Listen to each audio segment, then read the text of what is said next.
wabarakatuh.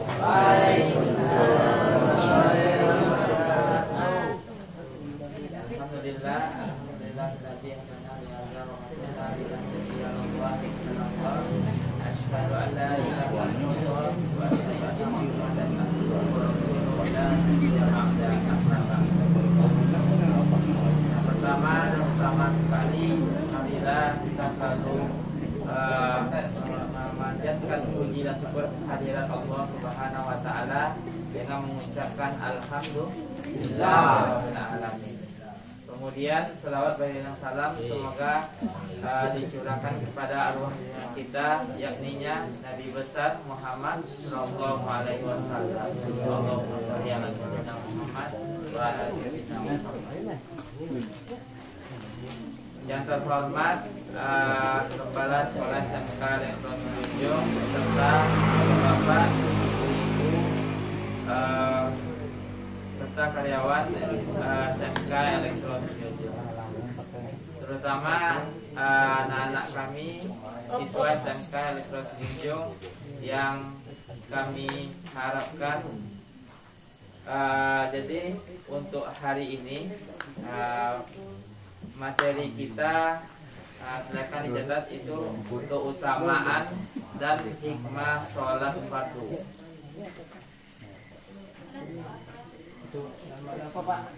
Keutamaan dan hikmah sholat fardu.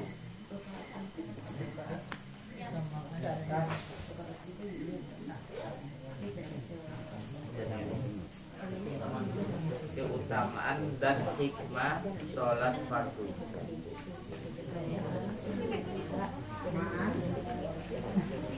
Nanti yang disampaikan oleh kepala sekolah tadi kan dicatat atau diresum serta nanti akan ada kuis. Makanya perhatikan atau simak dengan baik dan benar. Sudah dicatat dan di belakang di dipal sudah dicatat. Jadi materi kita itu adalah keutamaan dan hikmah sholat fardu. Sebelum kita masuk materi ini, Bapak mau bertanya dulu, siapa yang pagi tadi yang sholat fardu subuh? Silakan tunjuk tangan.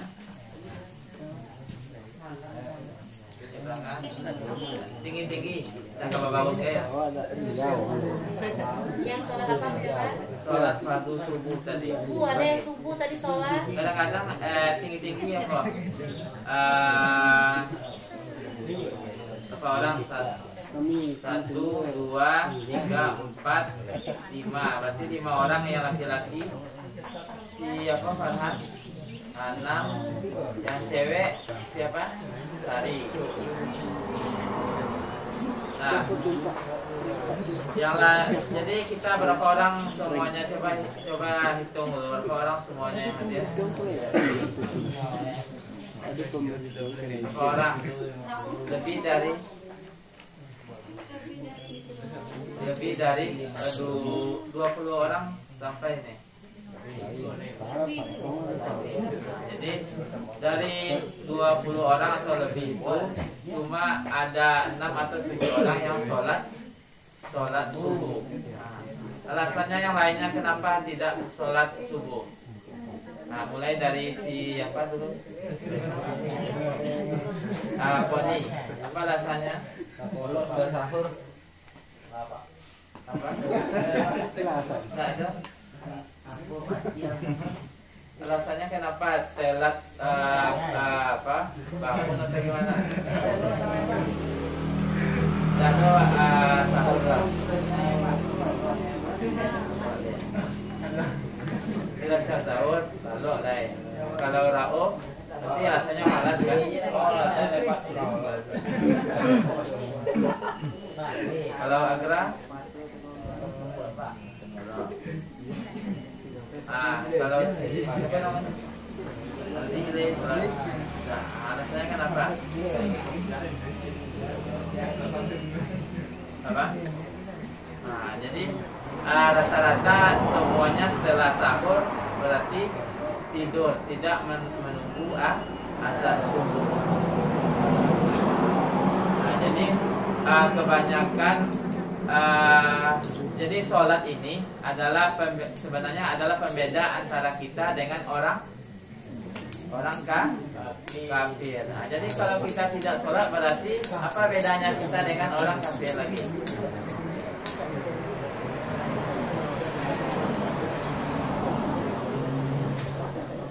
Nah, apa bedanya? Coba jawab. Apa bedanya? Kalau orang kafir atau contohnya orang kafir, contohnya orang Nasrani, agama Nasrani, itu dia masih ada sholatnya. Sholatnya itu cuma 1 kali dalam 1 minggu. Di sini siapa yang tidak sholat Jumat sama sekali pernah tidak sholat Jumat? Yang Jumat kemarin, siapa yang tidak sholat Jumat kemarin? Coba tunjuk tangan yang tidak ya. Dua orang. Yang lainnya?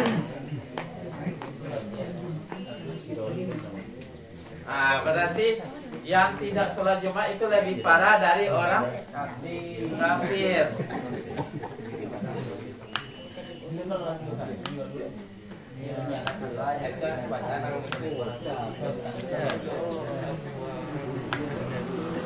Jadi rata-rata generasi muda sekarang itu motivasinya itu tidur, ya kan?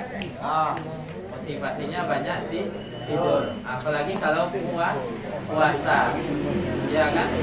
Kalau dapet dari pagi itu, kalau seandainya nak sekolah, kalau dapet dari pagi sampai buku, lalu sama di puasa apa nak motor? Selolok nak motor. Puasa ulah, kalau ulah nak kanyang nak lalu saya tarik. Kan dia tu ketika awak sahur kalau kanyang tu. Beko jago pas lalapa pas buku.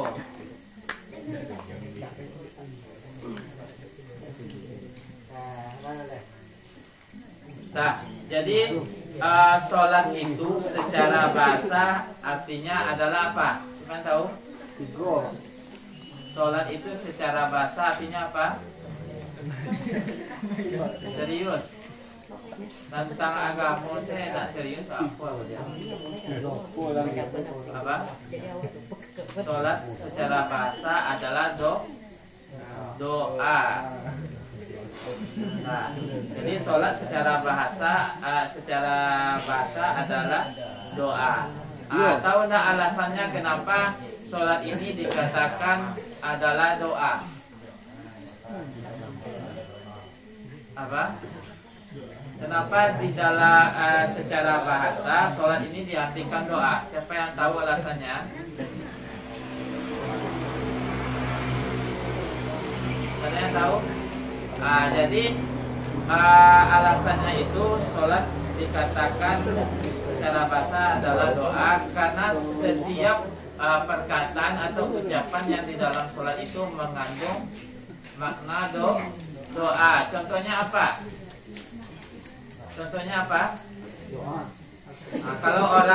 Kalau orang yang tidak paham dengan arti bacaan sholatnya itu, maka dia tidak tahu dengan ini sholat secara bahasa adalah bermakna doa. Contohnya kayak gini. Contohnya Al-Fatihah. Al-Fatihah siapa yang tahu artinya? Al-Fatihah itu dia mengandung doa. Alhamdulillahirabbil alamin artinya apa? Ya bersyukur. Artinya apa? Segala puji bagi Tuhan semesta alam. Janganlah Tuhan. Nah, tolong dengarkan. Kemudian setelah alhamdulillahirabbil alamin apa lagi? Ar-Rahmanir-Rahim, yang Maha Pengasih lagi Maha Penyayang. Kemudian Maliki Yaumiddin, apa artinya? Penguasa apa? Pembalasan. Penguasa apa?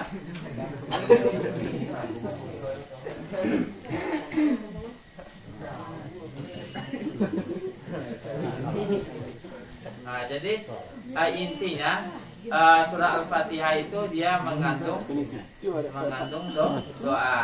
Selain itu apalagi yang baca di dalam sholat dia mengandung doa. Apalagi namanya doa iftitah. Kemudian kalau ketika kita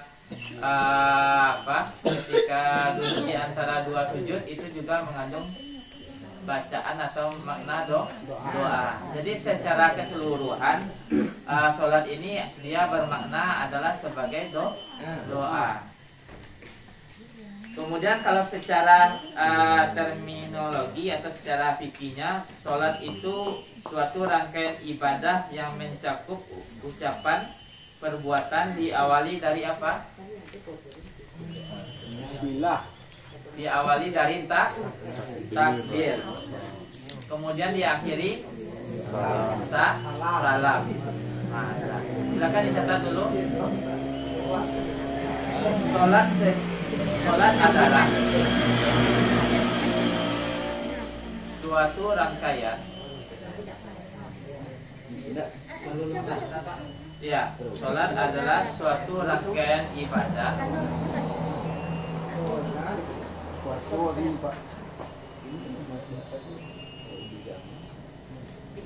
yang mencakup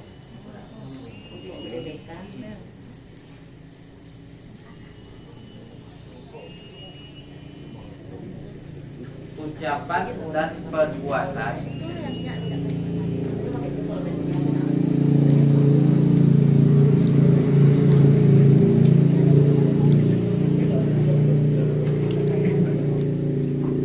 diawali dengan takbir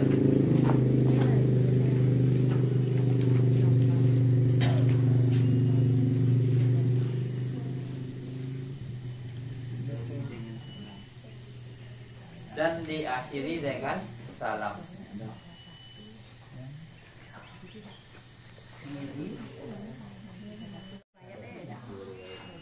Nah, boleh yang tinggalan coba lihat catatan samanya. Nah, kita lanjutkan. Di sini sholat adalah ibadah yang paling teristimewa. Alasannya kenapa? Alasannya sholat ini adalah amalan yang pertama kali dihisab. Nah, jadi baik buruknya sholat kita itu tergantung sholat kita. Nah, jadi kalau seandainya kita tidak sholat, contohnya kita sekarang melaksanakan ibadah puasa. Ibadah puasa itu tidak diterima kalau kita tidak sholat. Nah, jadi yang kita dapatkan dari ibadah puasa kita apa? Cuma menahan haus sama lapar. Nah, jadi dia tidak bermakna di hadapan Allah Subhanahu wa Ta'ala. Nah, jadi itu yang perlu diperhatikan, bahwa setiap amal apapun yang kita lakukan itu tergantung dengan sholat kita. Kalau kita tidak mengerjakan sholat, dia akan percuma di hadapan Allah. Nah, jadi ya nak sholat subuh, baik itu sholat subuh atau sholat 5 waktu fardu yang 5 waktu itu, berarti puasanya itu cuma percuma menahan haus sama lapar saja. Ya kan? Jadi kita cuma menahan haus sama lapar, tapi maknanya itu pahalanya tidak akan kita dapatkan. Jadi inti dari semua amal itu adalah sholat. Nah, kemudian kalau di sini amal ibadah yang lain bisa tertolak atau diterima oleh Allah bergantung kepada diterima atau tidaknya sholat seorang muslim. Jadi Bapak bercerita sedikit. Ada orang yang dia ahli ibadah. Nah, dengarkan dulu.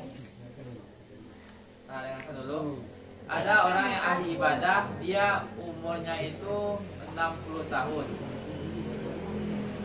Di umur 60 tahun itu sekitar umur 60 60 tahun itu dia meninggal. Ternyata dia ahli ibadah atau ahli ibadah sholat. Ternyata dia amal ibadah sholatnya itu tidak diterima oleh Allah. Alasannya kenapa? Alasannya itu pertama, dia tidak khusyuk. Penyebab tidak khusyuk itu siapa yang tahu? Apa? Setan. Jadi setiap yang kita salahkan setan itu.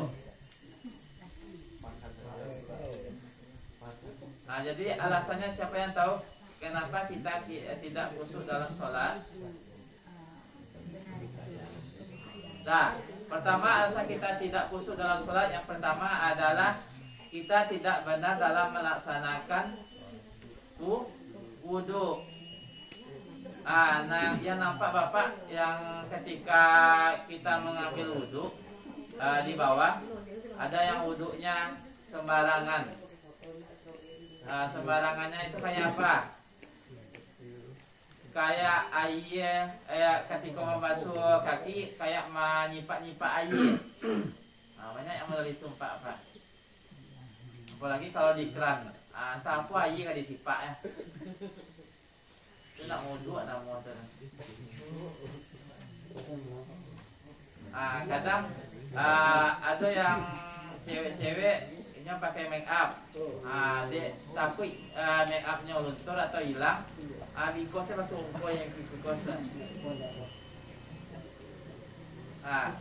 Jadi penyebab kita tidak khusyuk dalam sholat itu adalah kita tidak benar melaksanakan wudu. Kemudian yang kedua apa lagi?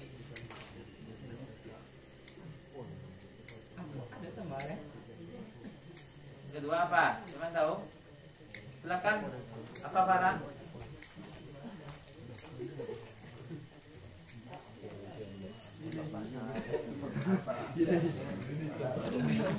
Apa lagi?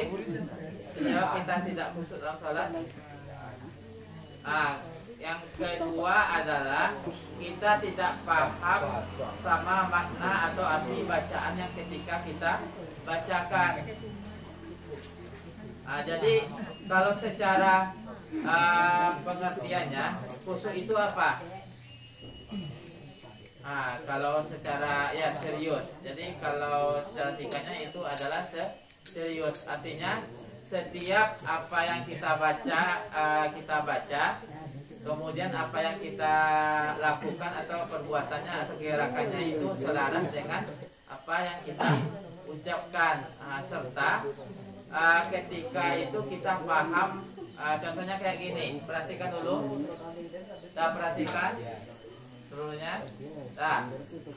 Takbir itu Allahu Akbar. Jadi ketika kita membaca takbir Allahu Akbar, di dalam hati kita membaca juga kalau Allahu Akbar apa artinya? Allah Maha Besar. Jadi hati kita selaras dengan apa yang kita ucapkan atau kita perbuatan yang kita lakukan ketika sholat. Jadi itu dua alasan kenapa kita tidak khusyuk dalam sholat. Terkadang ketika kita sholat kita masih mengingat dunia. Contohnya kayak apa? Baru Allahu Akbar lah tengok masakan di rumah lah bakpo kompor lah mati tidak. Banyak yang kedingin. Ketika nak sholat, ketika nak sholat lain nak ada yang teringin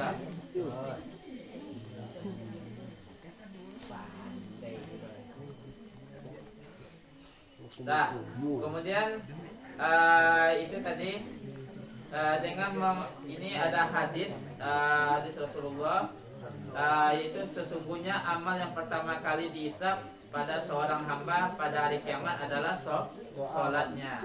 Maka jika sholatnya baik, sungguh ia telah beruntung dan berhasil. Dan jika sholatnya rusak, sungguh ia telah gagal dan rugi. jika berkurang sedikit dari sholat wajibnya, maka Allah berfirman, lihatlah apakah hambaku memiliki sholat sunnah, maka disempurnakan apa yang kurang dari sholat wajibnya. Kemudian begitu pula dengan seluruh amalannya. Jadi kalau seandainya sholat wajib kita itu tidak sempurna, bisa dilengkapi dengan sholat sunnah. Sedang sholat wajib saya tidak ada di kerajuan. Ya tak? Apalagi sholat sunnah.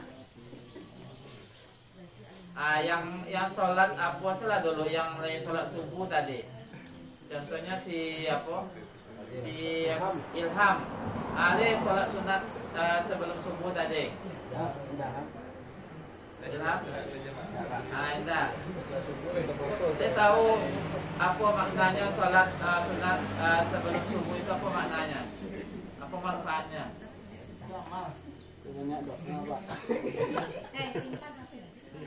Simpan HP dulu. Apa manfaatnya sholat sunat sebelum subuh? Jadi sholat sunat sebelum subuh itu lebih baik daripada dunia dan seisinya. Lebih baik dari dunia dan isinya. Jadi ketika bulan Ramadan ini kan bulan ketika amal ibadah kita dilipat gandakan, jangan dilalaikan, jangan sia-sia nanti bulan Ramadannya. Habis bulan Ramadan tidak ada yang kita dapatkan. Contohnya di sini yang sholat sunat tarawih kemarin siapa? Coba tunjuk tangan. Sholat sunat tarawih. Ya malam tadi.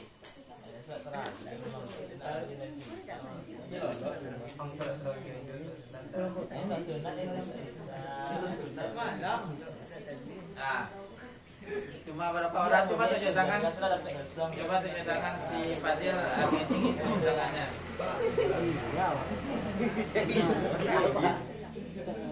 Di Ilham sholat sunat tarawih kemarin? Si Agusti? Sholat sunat tarawih lanjut, tapi sholat fardu indah. Tata balik namun sama-sama kawan.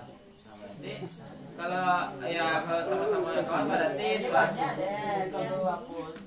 berarti sholat subuhnya di masa saja.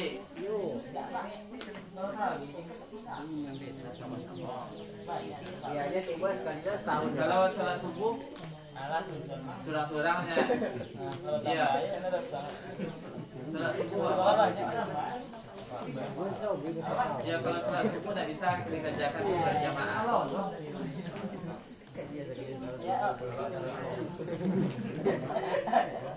Berarti kita lebih mengutamakan tidur daripada sholat.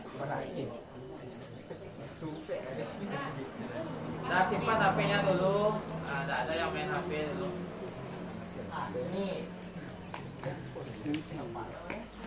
Nah, kemudian kita masuk pada tadi kan pengertian keutamaan sholat fardu. Jadi keutamaan atau manfaatnya. Yang pertama adalah membersihkan diri dari dosa atau menghapus dosa. Ayatnya Allah berfirman dalam surat Hud ayat 114, dengarkan. Dan dirikanlah sholat pada kedua tepi siang, pagi dan petang, dan pada bagian permulaan daripada malam. Sesungguhnya perbuatan yang baik itu menghapus dosa, perbuatan yang buruk itulah peringatan bagi orang-orang yang ingat. Jadi ketika kita sholat, baik itu sholat fardu maupun sholat sunat, sholat itu dia akan menghapus dosa kita. Jadi ketika kita berwudu itu dosa-dosa kita akan berguguran. Baik ketika wudu itu kan ada air yang jatuh di wajah kita. Itu ibaratkan seperti dosa yang berguguran.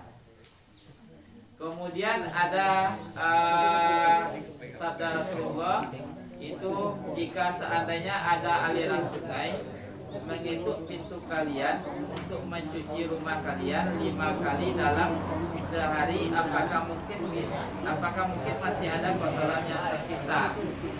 Para sahabat menjawab, tidak mungkin ada kotoran yang tersisa. Lalu Nabi bersabda, begitu juga halnya dengan sholat 5 waktu, Allah akan menghapus dosa kalian dengan sholat tersebut. Jadi dengarkan, tidak ada yang mau tak? Nah, jadi di sini Nabi bersabda, ibaratkan seperti aliran air sungai yang melimpah ke rumah kita 5 kali dalam sehari. Kalau seandainya 5 kali dalam sehari, pasti rumah kita akan bersih. Ibaratkan seperti itu. Ketika kita sholat 5 kali,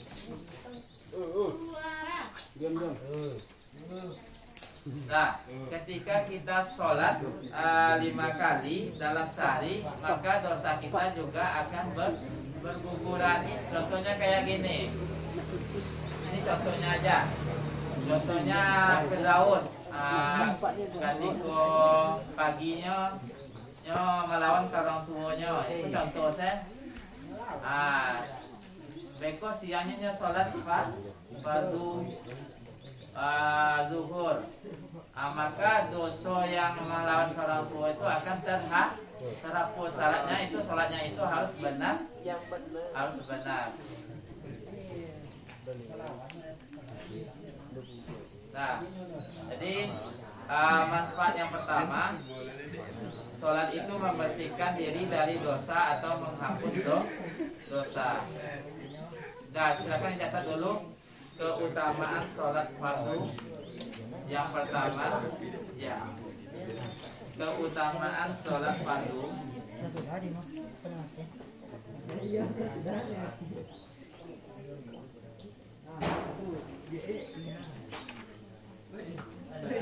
Yang pertama, membersihkan diri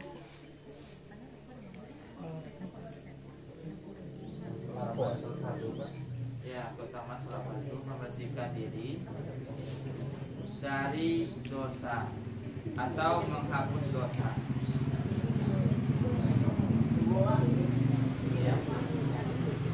Yang nomor 2 lagi.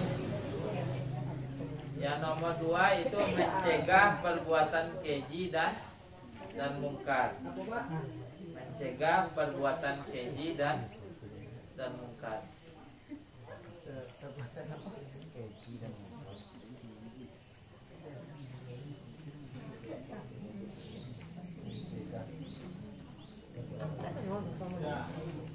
Nah, dengarkan dulu yang nomor 2 ini. Jadi keutamaannya nomor 2 itu adalah mencegah perbuatan keji dan mungkar. Jadi soal itu dia mencegah perbuatan keji dan mungkar. Nah, siapa yang tahu ayat yang berhubungan dengan ini?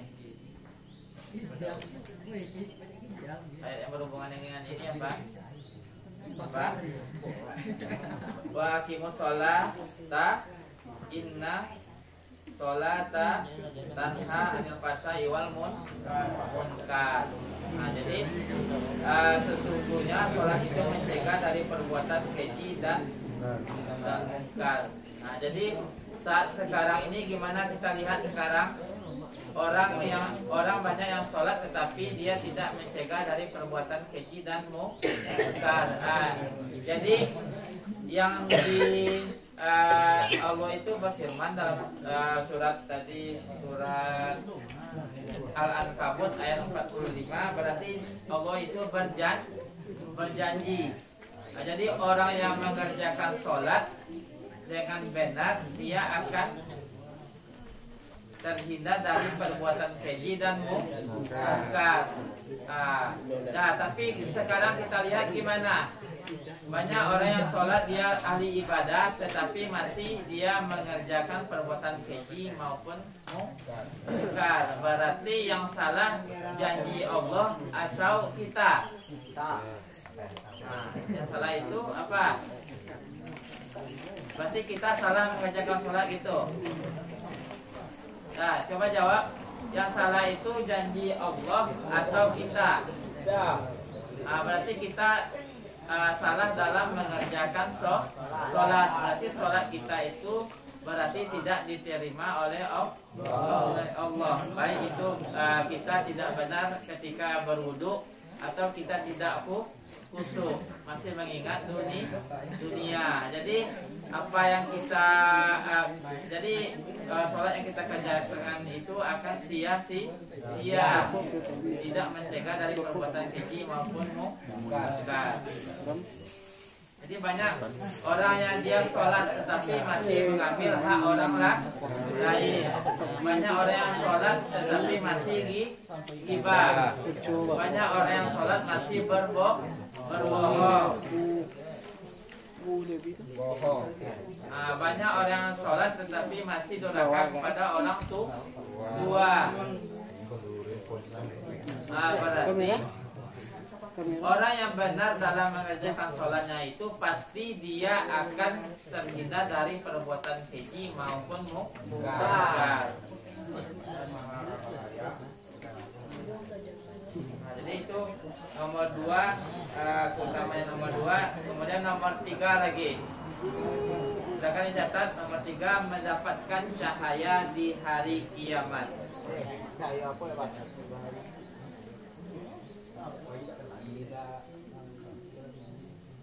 Mendapatkan cahaya di hari kiamat. Waktu bercahaya. Waktu bercahaya. Gara-gara air wudhu. Sudah?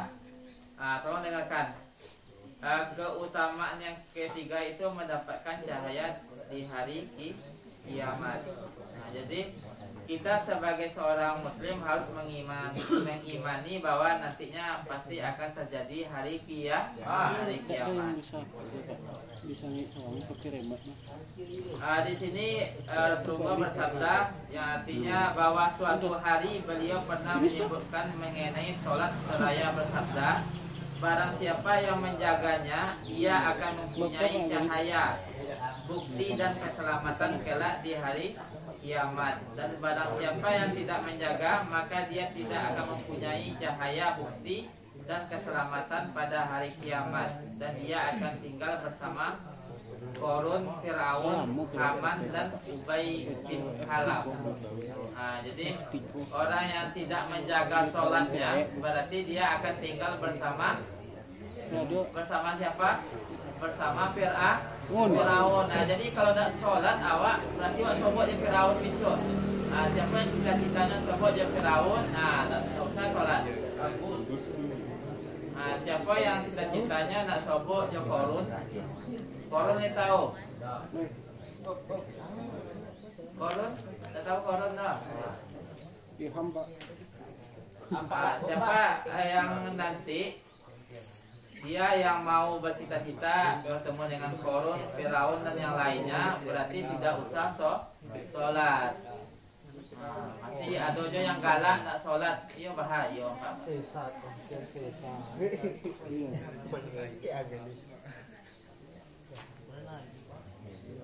Berarti banyak generasi muda ini menganggap sholat itu sepele saja.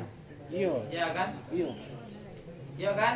Iya, Pak. Sholat itu sepele se, tak sholat badian selah. Hidup ale lanjutnya, kamakan jonya. Iya kan?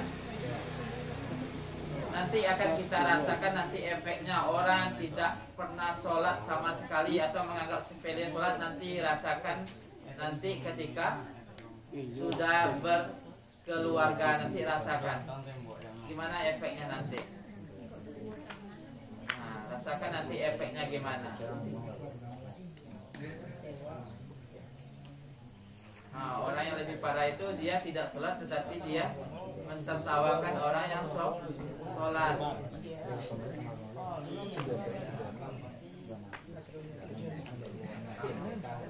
Jadi orang yang menjaga sholatnya itu dia pasti akan mendapat cahaya atau keselamatan di hari kiamat atau di akhirat nanti. Nah, kita masuk pada tadi kan keutamaan yang ke selanjutnya itu hikmah sholat fardu. Coba dicatat dulu hikmah sholat fardu.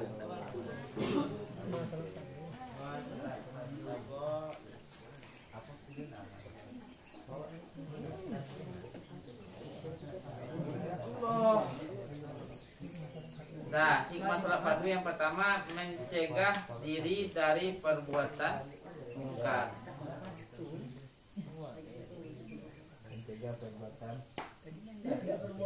Mencegah diri dari perbuatan mungkar.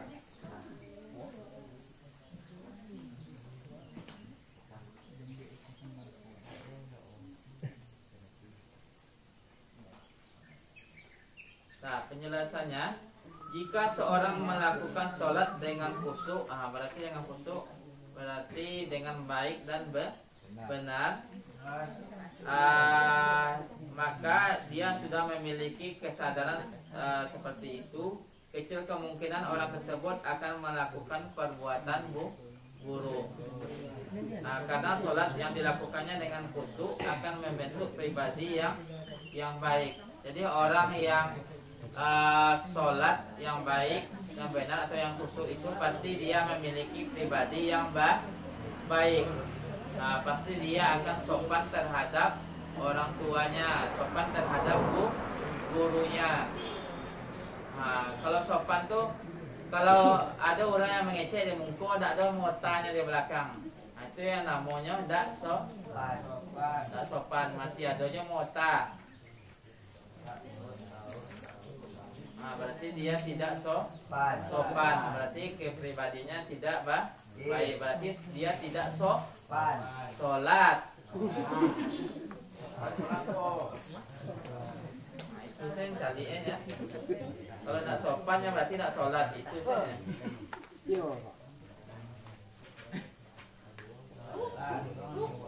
Dan yang nomor 2, mendidik pribadi yang disiplin dan tangguh. Mendidik pribadi yang disiplin dan tangguh. Ya, yang nomor 2. Yang mendidik pribadi yang disiplin dan tangguh.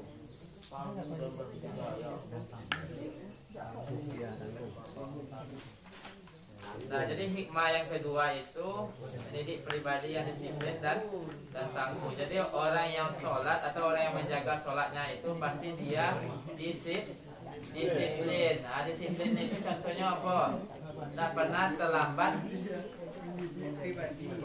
Nah, tidak pernah terlambat datang ke sekolah. Kalau siswa SMK Letro, Pak, sadonya berarti tidak sholat tepat waktu. Karena sholat yang terbaik itu adalah sholat yang di awal waktu. Ketika kita mendengar azan, langsung kita bergegas ke masjid atau kita mengerjakan sholat di rumah. Nah, itu ada yang sholat lampi jamnya ke sholat apa? Contohnya sholat asar, lampi ke sholat asar, barunya sholat zuhur. Nah, berarti dia tidak sholatnya itu tidak membentuk pribadi yang disiplin. Nah, jadi dengan kita sholat tepat waktu, maka kita akan menjadi pribadi yang disiplin dan tangguh. Karena sholat adalah ibadah yang dilakukan pada waktu yang telah ditentukan waktunya oleh Allah.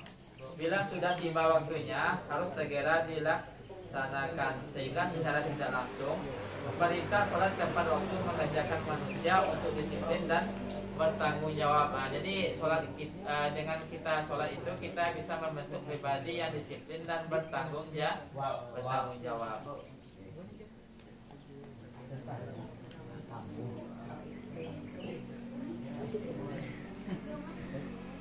Nah, kemudian kalau kita lihat realitanya di kehidupan sekarang gimana? Ketika dikumandangkan azan, orang bergegas untuk pergi ke masjid atau tidak? Ya. Gimana? Jadi kalau kita bandingkan sekarang kan di bulan Ramadan, otomatis banyak atau ramai masjid. Kalau kita bandingkan di bulan-bulan yang lainnya gimana? Ketika dikumandangkan azan, orang-orang tetap sibuk dengan aktivitasnya. Contohnya ada yang berjualan atau yang berdagang, dia sibuk dengan aktivitasnya atau dagangannya. Kemudian orang yang di kantor, bekerja di kantor, dia sibuk dengan aktivitas kantornya, sedangkan sudah dikumandangkan azan. Jadi kalau Bapak lihat, jauh sekali berbeda antara ketika bulan Ramadan. Nah, ini kan di awal-awal Ramadan inilah yang paling ramai masjid.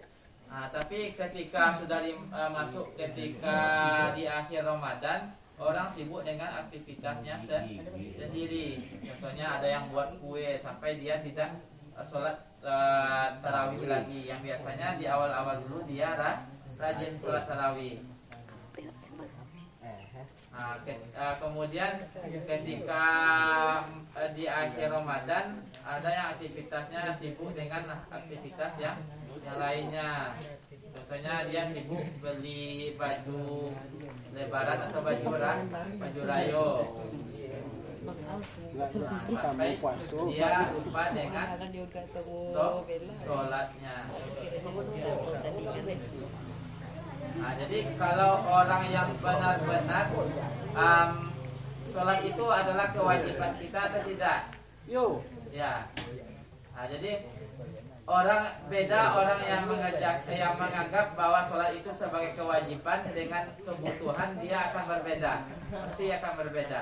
Kalau dia menganggap sholat itu kewajiban, berarti dia akan sulit atau akan berat dia akan mengerjakan sholat dibandingkan dengan orang yang butuh dengan sholatnya. Nah, apakah dengan kita sholat Tuhan apakah kalau kita tidak sholat, apakah Tuhan tetap menjadi Tuhan atau tidak? Tentunya dia tetap akan menjadi Tuhan.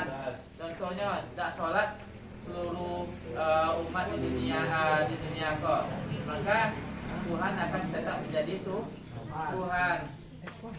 Berarti Tuhan tidak butuh dengan sholat kita, tetapi kita yang butuh dengan sholat. Itu yang perlu dipahami. Jangan menganggap sholat itu sebagai kewajiban. Kalau kita menganggap sholat itu sebagai kewajiban, berarti kita akan berat untuk mengerjakannya.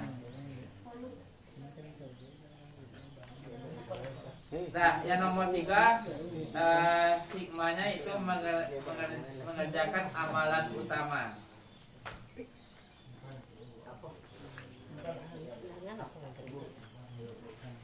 Mengerjakan amalan utama.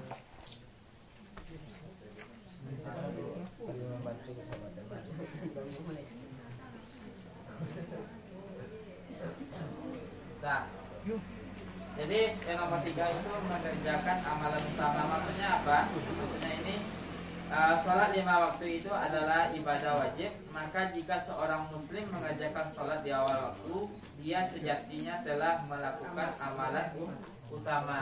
Jadi sholat itu merupakan amalan utama. Makanya sholat itu adalah tiang agama. Jadi kalau seandainya sholatnya tidak benar atau dia tidak sholat, maka amalannya yang lainnya itu otomatis tidak akan diterima oleh Allah. Nah, makanya hikmahnya itu sholat itu mengerjakan hikmahnya itu mengerjakan amalan utama. Kemudian yang nomor 4 lagi silakan dicatat, meninggikan derajat. Ya, nomor 4 lagi.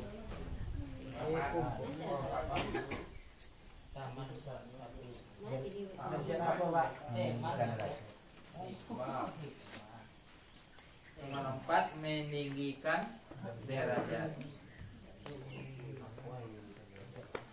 Nah, maksudnya Allah akan meninggikan derajat dan menghapus kesalahan orang yang melaksanakan sholat. Sesuai dengan sabda Rasulullah, dengarkan.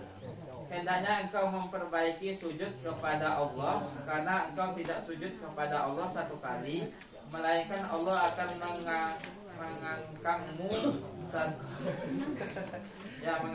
satu derajat dan menghapuskan satu kesalahan dari dirimu. Apa? Yang mengangkatmu, mengangkatmu satu derajat dan menghapuskanmu satu kesalahan. Nah, Masuk Pak, masuk. ini karena tulisannya kayak gini makanya Bapak baca, karena Bapak tidak tahu. Biasa ya Pak, lama-lama ada Pak. Nah, makanya kalau orang yang mengecek ini manusia atau tidak? Manusia Atau jin yang ngecek ini?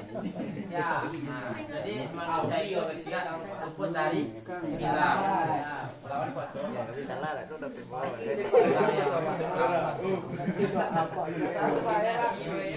Nah, jadi nomor 4 tadi meninggikan derajat. Nah, jadi orang yang sholat itu akan ditinggikan derajatnya oleh Allah Subhanahu Wa Taala. Dan dia akan dihapuskan dosanya. Nah, jadi contohnya kayak tadi kata apa? Contohnya Firdaus tadi pagi melawan seorang tuanya. Itu berlur dengan baik dan benar, maka akan dihapuskan dosanya yang tadi. Itu contoh saja ya.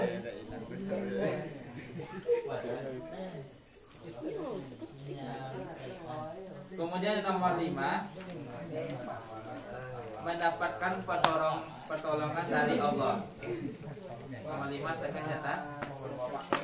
Mendapatkan pertolongan dari Allah.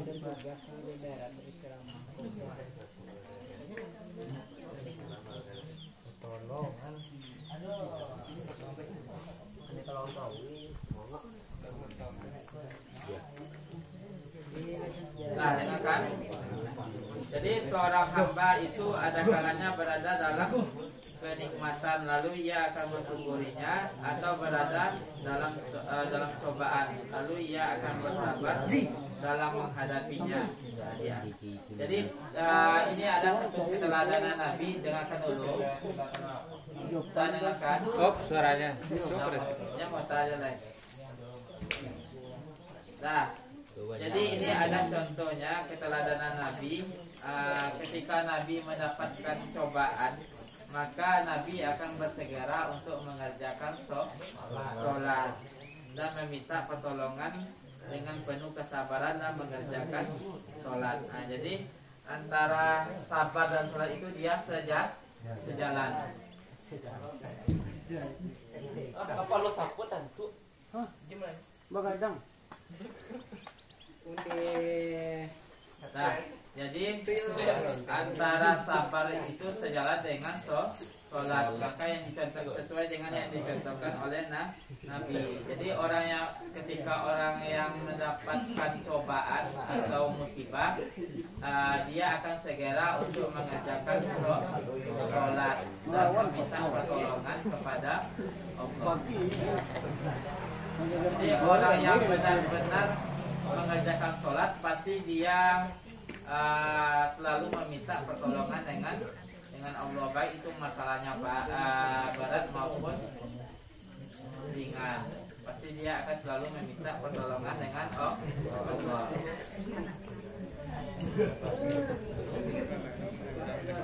Nah, kemudian dalam sholatnya itu seorang hamba akan mengadu semua persoalannya, terutama ketika sujud terakhir dari sholatnya, sehingga andai pun pertolongan itu belum diturunkan oleh Allah, tapi jiwanya menjadi tenang dan damai setelah selesai mengerjakan sholat. Jadi ketika kita berdoa itu tidak langsung doa itu akan terkabul. Makanya Tuhan akan melihat kesabaran kita dalam menghadapi cobaan.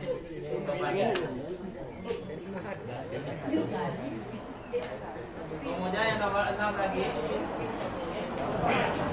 Nomor 6, sarana untuk mengingat Allah.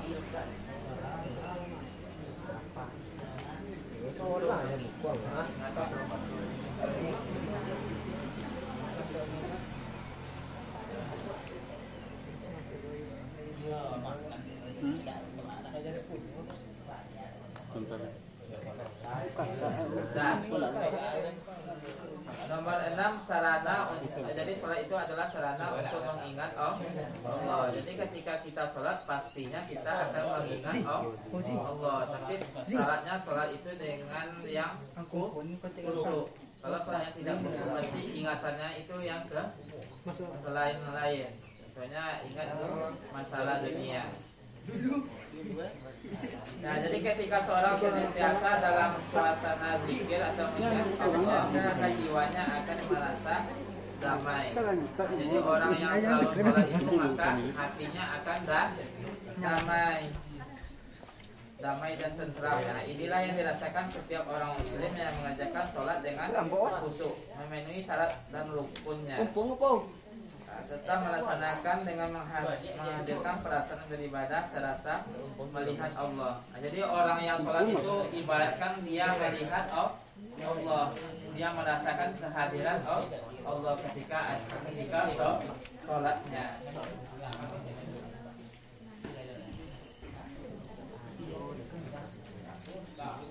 Nah, jadi kesimpulannya,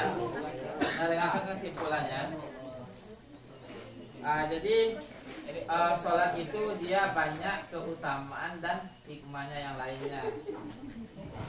Jadi dengan adanya dengan kita melaksanakan sholat kita akan mendapatkan hikmah serta keutamaannya. Syaratnya sholatnya itu harus dikerjakan dengan baik dan benar.